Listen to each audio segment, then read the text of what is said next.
आज तो वैसे सीएम केपी के जो इजलास था उसमें अल जिहाद के नारे भी लगे हैं। और उन्होंने कहा है कि जी हम जो 24 नवंबर को मरकज पे चढ़ाई कर रहे हैं वो दरअसल जहाद है और हम जहाद करने जा रहे हैं। अफसोसनाक बात है सियासी लड़ाई को जहाद बनाना। लेकिन मेरे ख्याल में तहरीक इंसाफ के अंदर टूट फूट बहुत शुरू हो गई है। उनके केपी के ओहदेदारान ने भी इस्तीफे दिए हैं। और ऐसी खबरें भी सामने आई हैं कि पंजाब के अरकान असेंबली ने माजरत कर लिया है 5-5 और 10-10 हजार लोग लेकर जाने से। उन्होंने कहा है कि आप हमें पार्टी में रखें या निकाल दें। लेकिन ये इस वक्त हम मुमकिन नहीं है कि पंजाब से 5 या 10 हजार बंदा फी हल्का निकाल के लेके जाया जाए। ना ट्रांसपोर्ट अवेलेबल है, ना लोग अवेलेबल हैं। अगर हम ट्रांसपोर्ट ले भी आए तो लोग ही नहीं अवेलेबल जो हमारे साथ जाएंगे। तो काफी सेटबैक है पंजाब के हवाले से पीटीआई को, कि पंजाब से लोग जो है लोग लाने के लिए तैयार नहीं है। अब जहां तक केपी की बात है, केपी के अंदर बहुत टूट फूट है, लेकिन वहां से लोग आ जाएंगे। मुझे ये लगता है कि 10-20 हजार लोग आ जाएंगे। अब सवाल ये है कि गवर्नमेंट क्या सोच रही है।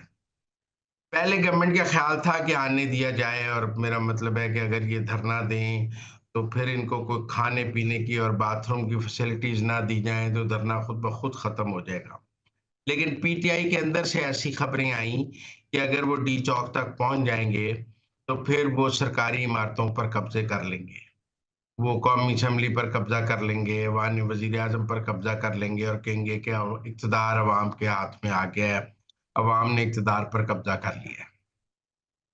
और फिर अडियाला की तरफ जाने की भी बातें हो रही हैं। लिहाजा फैसला ये है कि अटक के पुल से रोकने का अमल शुरू हो जाएगा।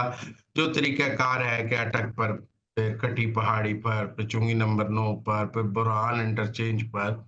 और इस दफा पहले से सख्त तैयारी की जा रही है। पिछली दफा तो वो निकल कर डी चौक तक पहुंच गए थे। इस दफा पहले से सख्त तैयारी की जा रही है कि डी चौक तक पहुंचना मुश्किल से मुश्किल बनाया जाए, ताकि कम से कम लोग डी चौक पहुंचे जाएं, और जो पहुंचे तो उन्हें गिरफ्तार किया जाए। यकीनन 22-23 से गिरफ्तारियां भी शुरू हो जाएंगी पंजाब में भी।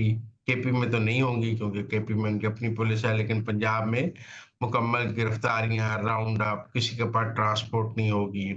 और वैसे भी जुमा हफ्ता इतवार स्मॉग की वजह से लॉकडाउन है, तो कोई वो मोटरवेज वगैरह भी उस लॉकडाउन की वजह से बंद होंगी। तो पंजाब में तो बहुत सख्ती होने जा रही है। एपी में केपी की पंजाब से एंट्री रोकी जाएगी। और मुझे डर है कि तसादुम शदीद ना हो जाए। ताहम बैक चैनल्स पे गंडापुर से बात हो रही है कि वो शदीद को खूनी तसादुम ना करें और मैच को फिक्स ही रखें और पोलाइट ही रखें जैसे पिछली दफा रखा था। लेकिन बुशरा बीबी जो है वो चाहती हैं कि लाशें गिर जाएं। लेकिन बाकी जो जमात है उसको अंदाजा है कि इसका बहुत ज्यादा नुकसान हो जाएगा। जहां तक ये बात है कि गंडापुर ने कहा है कि मैं एपेक्स कमेटी के इजलास में बात करूंगा कि इमरान खान और एस्टेब्लिशमेंट की बातचीत होनी चाहिए। और वो इस किस्म के बयान दे रहे हैं कि एस्टेब्लिशमेंट और तहरीक इंसाफ के दरमियान ताल्लुकात ठीक होने चाहिए। दरअसल गंडापुर के और एस्टेब्लिशमेंट के ताल्लुकात तो आज भी ठीक हैं। और आज भी एस्टेब्लिशमेंट उन्हीं के जरिए इस 24 नवंबर के धरने को नाकाम बनाने की सारी प्लानिंग कर रही है। तो वो ऐसी बात करते हैं ताकि उनके अपने जो एस्टेब्लिशमेंट से ताल्लुकात हैं वो जस्टिफाइड रहें। वो कहेंगे मैं तो पीटीआई से की सुलह कराने के लिए एस्टेब्लिशमेंट से बात करता हूँ, मैं तो इमरान खान की सुलह कराने के लिए एस्टेब्लिशमेंट से बात करता हूँ। हालांकि एस्टेब्लिशमेंट उनसे अपने मकासद के लिए बात करती है। लेकिन 24 नवंबर का जो बिल्डअप है, मुझे वो अभी काफी तसादुम उसमें नजर आ रहा है और उसमें मुझे तशद्दुद नजर आ रहा है।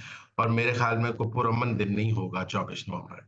फिर यहाँ पर मैं आपसे एक अंदर की बात जानना चाहूंगी।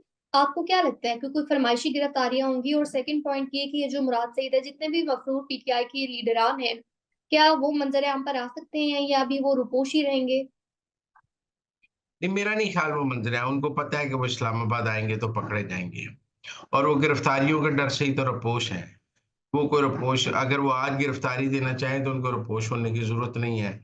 अगर तो 24 नवंबर के धरने में लाखों लोग आ रहे हैं और उसकी कामयाबी 100% यकीनी है, फिर तो मुराद सईद वगैरह मंजर आम पे आ जाएंगे।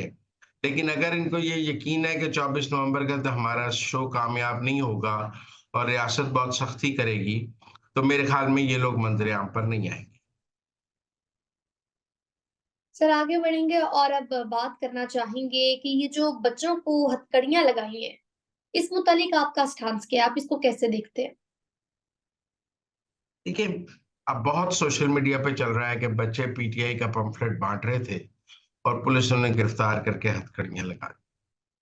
और आप हुकूमत को मिलाइन कर रहे हैं कि हुकूमत को ऐसा नहीं करना चाहिए, मैं भी समझता हूँ।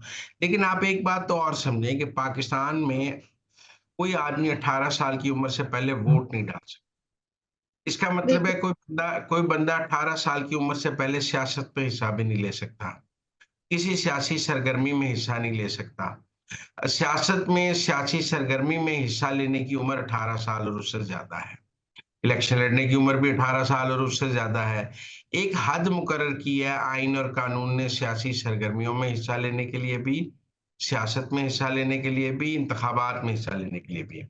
अब अगर तहरीक इंसाफ अपनी सियासत के लिए बच्चों को इस्तेमाल कर रहे हैं, खुद तो इनमें जुर्रत नहीं है कि ये पंफलेट बांटने के लिए सड़कों पे आ जाएं, तो ये बच्चों को बतौर ह्यूमन शील्ड इस्तेमाल कर रहे हैं, पॉलिटिकल ह्यूमन शील्ड, कि बच्चों के जरिए कराएं। देखिए, पाकिस्तान के आइन और कानून में बच्चों को सियासी सरगर्मियों के लिए इस्तेमाल करने की इजाजत नहीं है। जैसे हम बच्चों से एक उम्र से पहले बच्चे काम नहीं कर सकते, दुकानों पे बच्चों से काम लेना भी जुर्म है। आप समझे, जिसे चाइल्ड लेबर कहते हैं। एक उम्र से पहले सियासी काम लेना भी जुर्म है।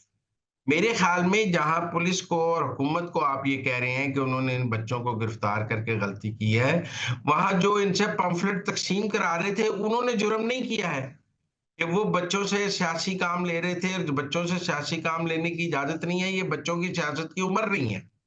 बच्चे बालग होंगे, 18 साल से ऊपर होंगे, उनके पास वोट का हक होगा, कानून के मुताबिक उन्हें अच्छा बुरा जानने की इजाजत होगी, फैसला करने की इजाजत होगी, वो सियासी काम करें।